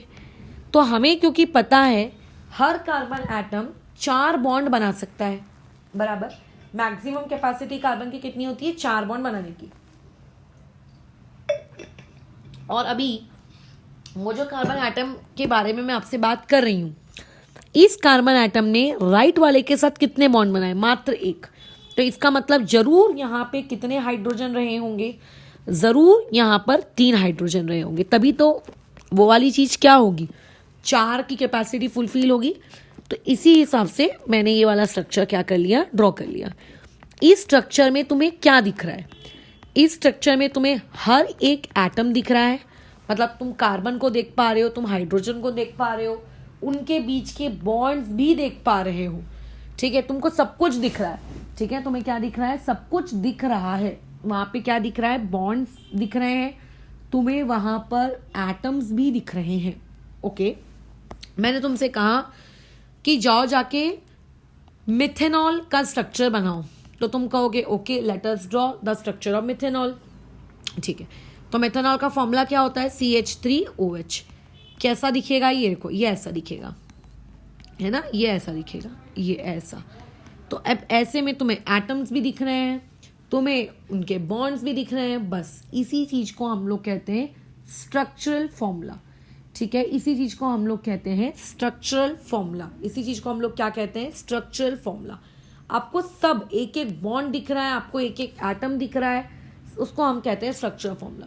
और इस स्ट्रक्चर फॉर्मूला में अगर कोई एक्स्ट्रा एलिमेंट आ जाता है, ठीक है, और इफ इन स्ट्रक्चरल फॉर्मूला, ठीक है, यू रिप्रेजेंट या फिर you show in structural formula you show lone pairs, आपने क्या शो कर दिया, लोन पेयर शो कर दिया। If you show lone pair then it is known as Lewis structure, ठीक है, वही स्ट्रक्चरल फॉर्मूला आपका क्या कहलाने लगता है, आप लोगों का लुईस स्ट्रक्चर कहलाने लगता है। तो लुईस स्ट्रक्चर क्या है ये पता चल गया, ठीक है, स्ट्रक्चर फॉर्मूला ही है, बस उसमें अगर आप लोगों ने क्या दिखाना शुरू कर दिया, लोन पेयर दिखाना शुरू कर दिया, जैसे मैं समझाती हूँ, then it is known as Lewis structure, या फिर इसको हम लोग कहते हैं आप लोगों का केक्यूले स्ट्रक्चर, ठीक है, इसे क्या कहते हैं हम लोग, केक्यूले स्ट्रक्चर, ठीक है। जैसे कि ऊपर में जो मैंने मिथेनॉल बनाया था, अगर इसी मिथेनॉल को मैं ऐसे लिख दूं, कार्बन यहाँ पे 3 हाइड्रोजन और ऑक्सीजन और यहाँ पे हाइड्रोजन, तो यहाँ पे मैंने ये लोन पेयर्स दिखा दिए, तो ये क्या कहलाएगा, उसका केक्यूले स्ट्रक्चर। क्या कहलाएगा ये, उसका केक्यूले स्ट्रक्चर, बराबर क्या कहलाएगा उसका, ये केक्यूले स्ट्रक्चर, खत्म, ठीक है, और कुछ भी नहीं है, खत्म, इजी है ना चीजें। तो ये है आपका स्ट्रक्चर फॉर्मूला। स्ट्रक्चर फॉर्मूला में आपको क्या दिखता है, एक एक एटम दिखता है, एक एक एटम के बॉन्ड्स भी दिखते हैं, ठीक है, एक एक एटम दिखता है और एक एक एटम के बॉन्ड्स दिखते हैं, ठीक है, क्या बात जा रही है। अच्छा, अब जैसे मैंने यहाँ पे कितने एग्जाम्पल ले लिए, 2 एग्जाम्पल ले लिए, एक तीसरा एग्जाम्पल भी ले लेते हैं, ठीक है, एक तीसरा एग्जाम्पल। फॉर एग्जाम्पल मैंने तुमको एसिटिलीन ड्रॉ करने को कहा, acetylene is nothing but C2H2 is known as C2H2, यानी कि कितने कार्बन है, 2 कार्बन, एक कार्बन, ठीक है, दूसरा कार्बन, दोनों कार्बन के बीच में सिंगल बॉन्ड, H2 है, तो H2 यानी कि 2 हाइड्रोजन, दोनों हाइड्रोजन किसी एक ही कार्बन में मत पटक देना, दोनों को बराबर बराबर बांटने का, तो ये मैंने बराबर दे दिया। अब इस कार्बन की क्या वैलेंसी कंप्लीट हो चुकी है, क्या नहीं हुई है, कार्बन मैक्सिमम 4 बॉन्ड बनाता है और आपके इस कार्बन ने तो मात्र 2 बॉन्ड बनाए, एक इस कार्बन के साथ और एक बेचारा हाइड्रोजन के साथ। तो तुम बोलोगे कि लाओ मैडम और हाइड्रोजन लगा दे, ऐसे नहीं लगाना है, एवं अपनी मर्जी से हाइड्रोजन, क्वेश्चन वाले ने स्ट्रिक्टली बोला है 2 हाइड्रोजन से ऊपर ध्यान देना नहीं है, फिर क्या करोगे, अब क्या करोगे, क्वेश्चन वाले ने तो स्ट्रिक्ट बोल दिया ना कि 2 हाइड्रोजन से ऊपर देना नहीं, अब क्या करोगे। तो अब ऐसे में हम क्या करते हैं, कार्बन और कार्बन के बीच में ही बॉन्ड बना देते हैं। लो, तो ऐसे में क्या हुआ, इस कार्बन ने इस कार्बन के साथ कितने बॉन्ड बनाए, 3, और बाजू वाले हाइड्रोजन के साथ कितने बनाए, 1, तो टोटल बॉन्ड्स कितने हो गए, 4, हो गई वैलेंसी सेटिस्फाइड, ठीक है। अच्छा, तो इससे क्या सीख मिलती है, इससे ये शिक्षा मिलती है कि अगर क्वेश्चन वाले ने हाइड्रोजन को स्पेसिफाई कर दिया है तो आप उसमें हाइड्रोजन अपनी मनमानी तरीके से नहीं लगा सकते। फिर वैलेंसी सेटिस्फाई करने के लिए क्या किया जाएगा, कार्बन का कार्बन के साथ डबल बॉन्ड या फिर ट्रिपल बॉन्ड बनाया जाएगा। जरूरी नहीं है कि हर बार ट्रिपल बनेगा, डबल भी बन सकता है, डिपेंड कि आपका जो क्वेश्चन है उसकी वैलेंसी डबल से सेटिस्फाई हो रही है कि ट्रिपल से हो रही है, ठीक है। अच्छा, अब इस क्वेश्चन में क्या ये स्ट्रक्चर फॉर्मूला है, बिल्कुल है। तो स्ट्रक्चर फॉर्मूला में आपको हर एक एटम दिखता है, हर एक एटम का बॉन्ड दिखता है। बॉन्ड हमेशा सिंगल होगा ऐसा नहीं होता, बॉन्ड सिंगल भी हो सकता है, बॉन्ड डबल भी हो सकता है, ठीक है, और बॉन्ड ट्रिपल भी हो सकता है। तो स्ट्रक्चर फॉर्मूला के जो की पॉइंट्स हैं वो की पॉइंट्स क्या है कि स्ट्रक्चर फॉर्मूला में each and every atom is shown. आपको हर एक एटम क्या करना पड़ता है, दिखाना पड़ता है, ठीक है, एकदम शो करना ही पड़ता है। पॉइंट नंबर 2, एकदम आपको between each atom you have to show a bond. Between each atom you have to show a bond. Between each atom you have to show a bond. आपको क्या दिखाना पड़ता है, बॉन्ड दिखाना पड़ता है। You have to show a bond. और bond को हम किस तरीके से रिप्रेजेंट करते हैं, बाय दिस डंडी, बाय दिस डंडी, ठीक है। अच्छा, पॉइंट नंबर 3, बॉन्ड कैसा हो सकता है, bond can be 3 parts. It can be single, it can be double, it can be triple. जरूरी नहीं है कि मैंने एग्जांपल सिंगल और ट्रिपल का लिया है तो सिंगल और ट्रिपल बॉन्ड ही बनते हैं, तीनों बॉन्ड्स कोई भी पाए जा सकते हैं, ठीक है, इस तरीके से। तो this was all about structure formula. अब तुम खुद सोचो, मैंने तुमको पेंटेन बनाने को कहा तो तुम्हारा स्ट्रक्चर इतना बड़ा दिख रहा है, ये इतना बड़ा, और उसमें एक एक कार्बन एटम, एक एक हाइड्रोजन एटम को रिप्रेजेंट करने के लिए या फिर उसको शो करने में कितना यार आलस आ रहा है। फॉर एग्जाम्पल, कल को आपको कोई ऐसा स्ट्रक्चर बनाने को बोल दिया जाए विच कंटेन्स 42 कार्बन एटम्स, तो क्या तुम 42 कार्बन एटम्स को ड्रॉ करोगे, उनके हाइड्रोजन दिखाओगे, उनके बॉन्ड दिखाओगे? फर्स्ट ऑफ ऑल वो बहुत बड़ी स्पेस लेगा। Second thing, it will take much time, जो कि ऐसा लगेगा कि क्या गधों वाला काम हम कर रहे हैं। तो इसीलिए स्ट्रक्चर फॉर्मूले को छोटा किया गया, ठीक है, इसीलिए स्ट्रक्चर फॉर्मूले को क्या किया गया, छोटा किया गया। लोगों ने सजेशन दिया कि यार बॉन्ड दिखा के क्या मिल रहा है तुमको, ठीक है, बॉन्ड दिखा के क्या मिल रहा है तुमको, ठीक है, बॉन्ड दिखा के क्या मिल रहा है, एक काम करो, उसी चीज को छोटा कर दो।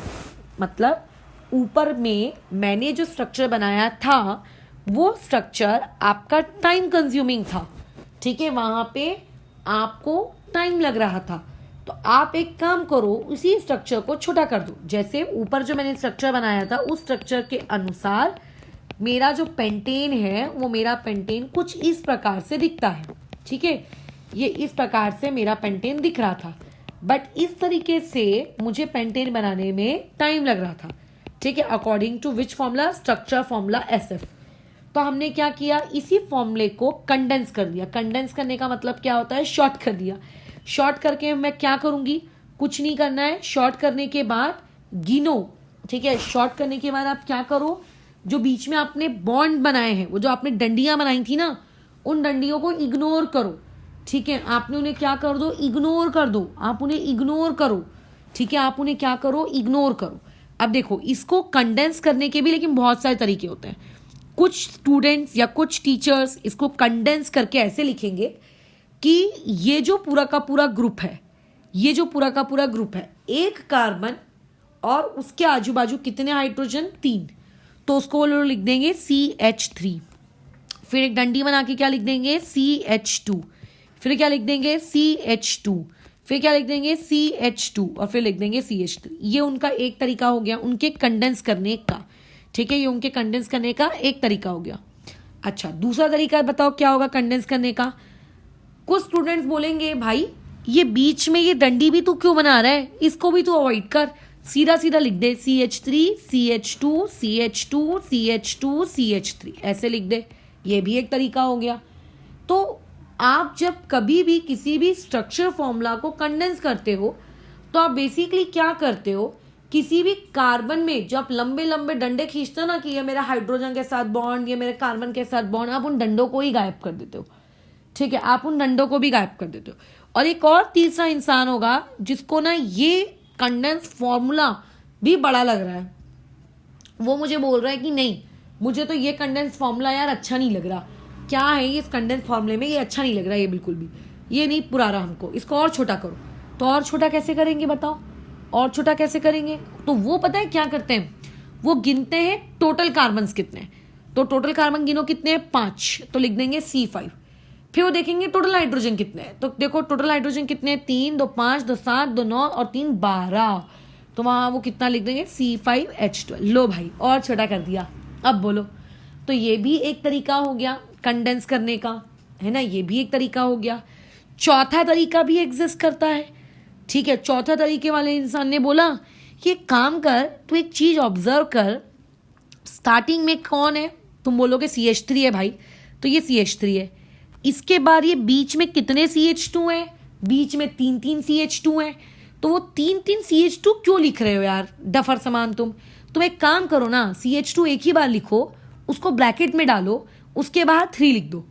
इससे पढ़ने वाले को क्या समझ में आएगा कि शुरू तो देखो CH3 से ही हो रहा है, लेकिन उसके बाद 3 CH2 बीच में आ रहे हैं, और एंडिंग में अगेन कौन है, एक CH3 है। एंडिंग में अगेन कौन है, एक CH3 है। ये इस प्रकार से।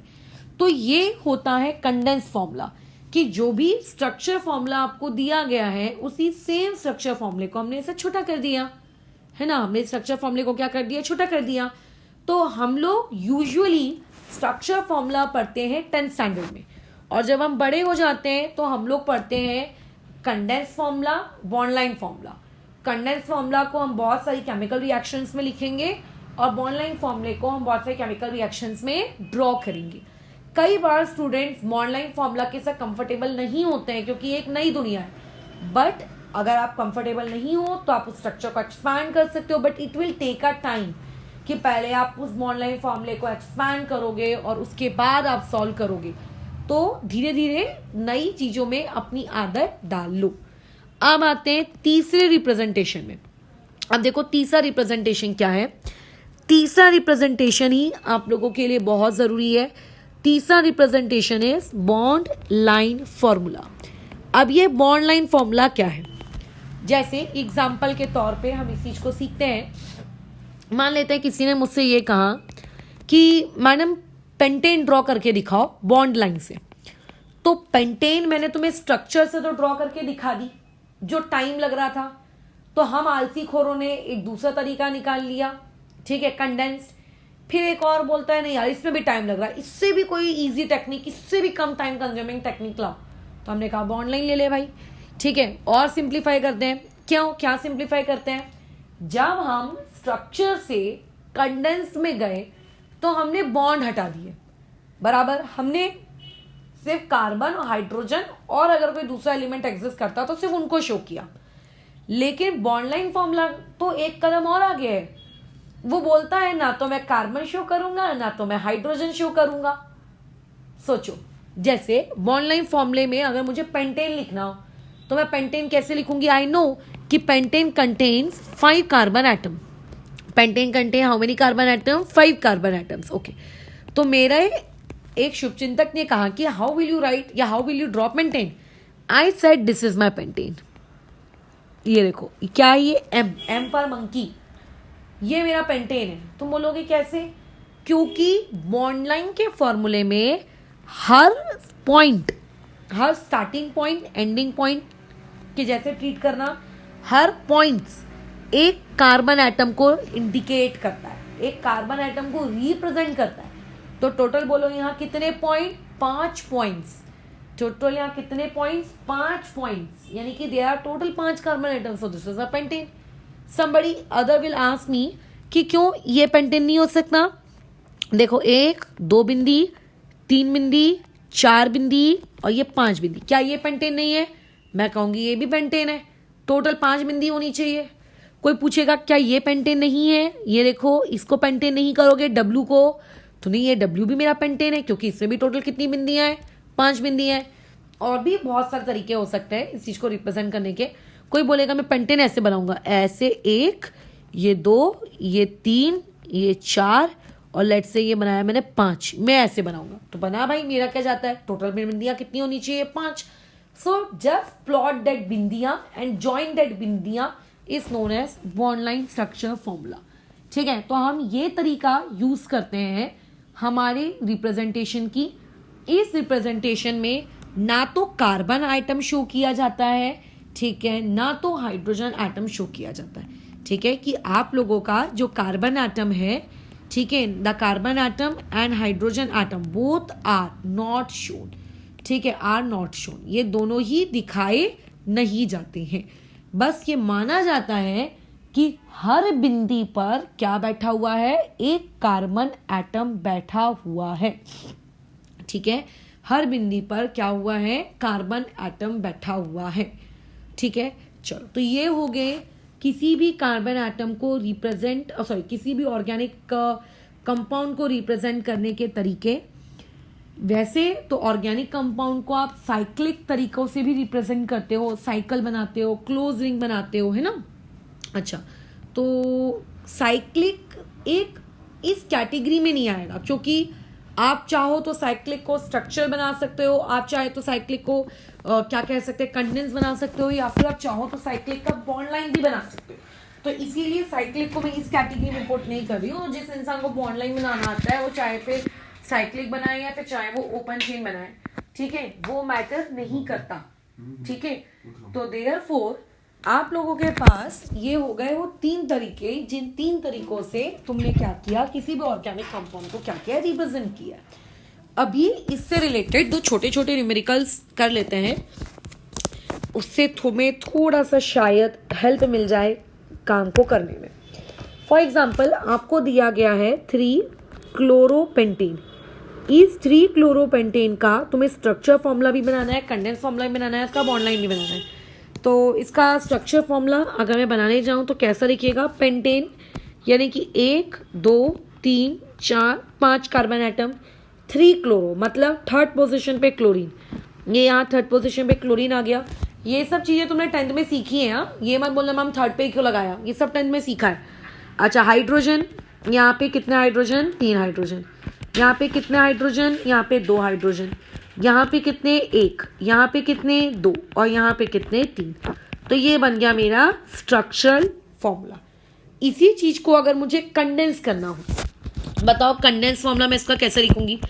ऐसे लिख दो, CH3 बॉन्ड में CH2 के साथ, फिर वो बॉन्ड में CH के साथ, CH के साथ, और ये नीचे में एक Cl, यहाँ पे CH2 और यहाँ पे फिर ये CH3। ये कंडेंस्ड हो गया। किसी को अगर इसका बॉन्ड लाइन फॉर्मूला चाहिए तो बॉन्ड लाइन फॉर्मूला कैसे बना लेते हैं, 1 कार्बन, दूसरा कार्बन, तीसरा कार्बन, चौथा कार्बन, 5वां कार्बन, और तीसरे कार्बन में नीचे लटक रहा है क्लोरीन।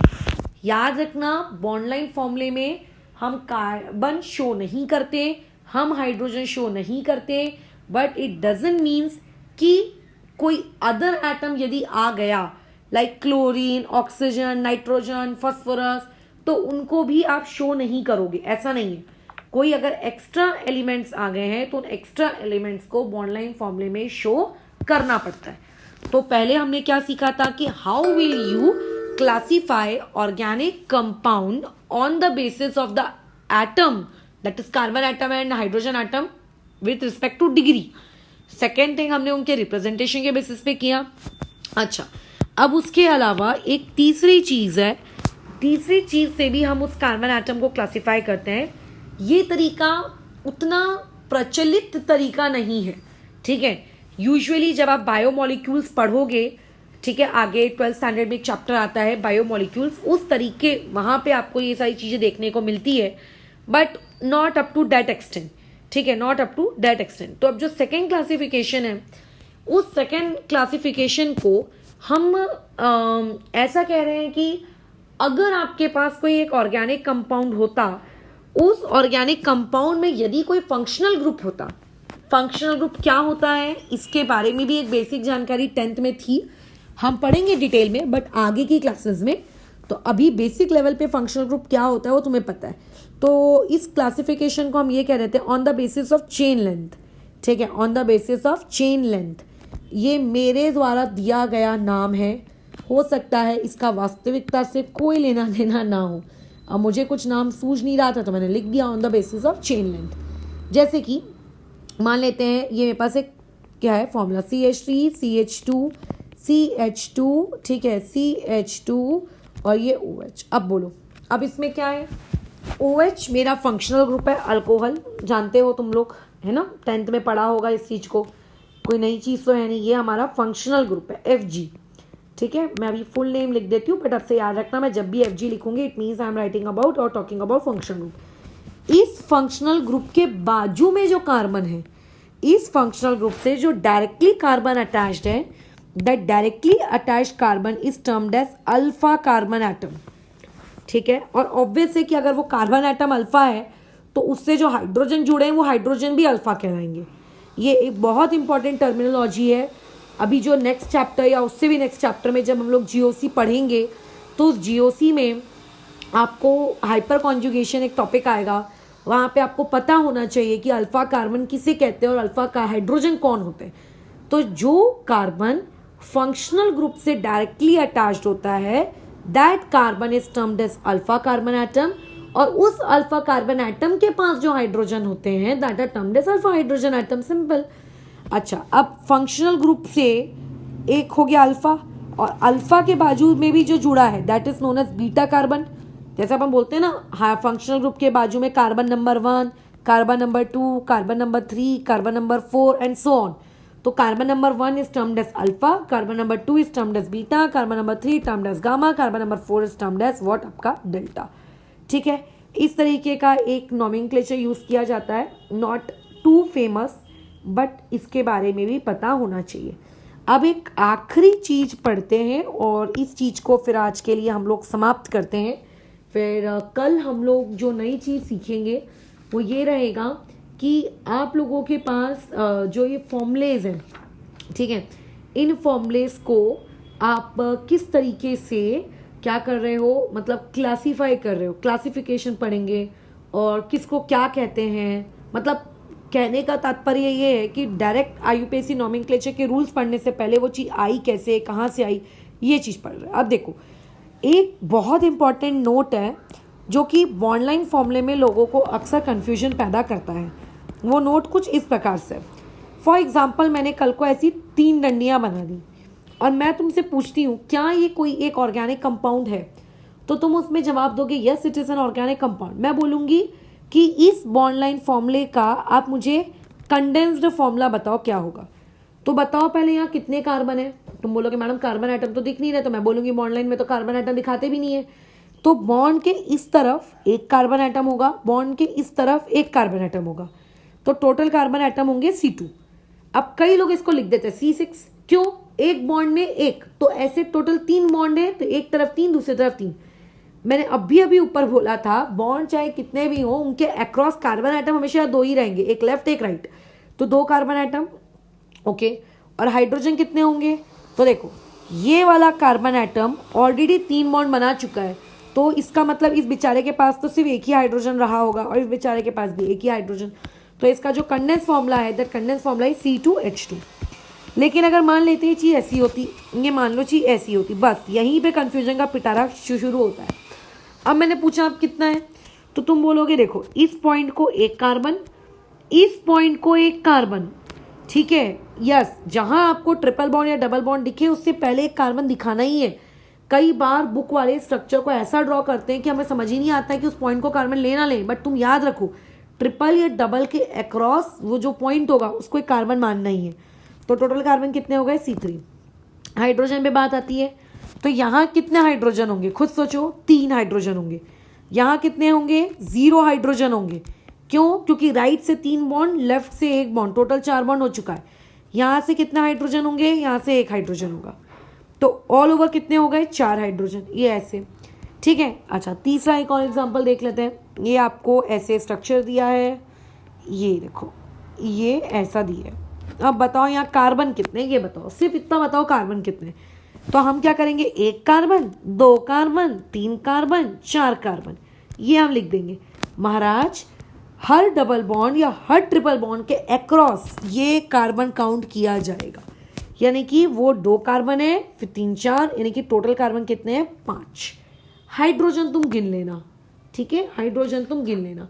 तो ये डबल बॉन्ड, ये जो ट्रिपल बॉन्ड होता है ना, इसका इस तरीके से डंडियों वाले रिप्रेजेंटेशन में गड़बड़ी आपसे ना हो। अब जो कल का टॉपिक हम स्टार्ट करेंगे वो ये रहेगा कि अगर आपके पास पहले से कोई एक हाइड्रोकार्बन है तो उस हाइड्रोकार्बन से आप साइक्लिक, एसाइक्लिक, एलिसाइक्लिक चीज़ें कैसे बनाते हो, ठीक है, उनके नाम आप कैसे लिखते हो, क्योंकि आपको नाम लिखना आना चाहिए। अगर वो लिखना नहीं आता है तो वो बहुत ज़्यादा कन्फ्यूजन क्रिएट करता है, बहुत ज़्यादा, ठीक है। उस वक्त सीखोगे, इससे अच्छा पहले ही सीख लो। पहले सीख के जब उसको आईयूपीएसी नॉमेनक्लेचर में अप्लाई करोगे तब ज़्यादा आसान लगेगा। तभी के तभी सीख के अप्लाई करने की कोशिश करोगे तो कठिनाई होगी। ठीक है, चलो तो इस चीज़ को हम लोग अभी यहाँ पर रोकते हैं IUPAC नॉमेनक्लेचर को। और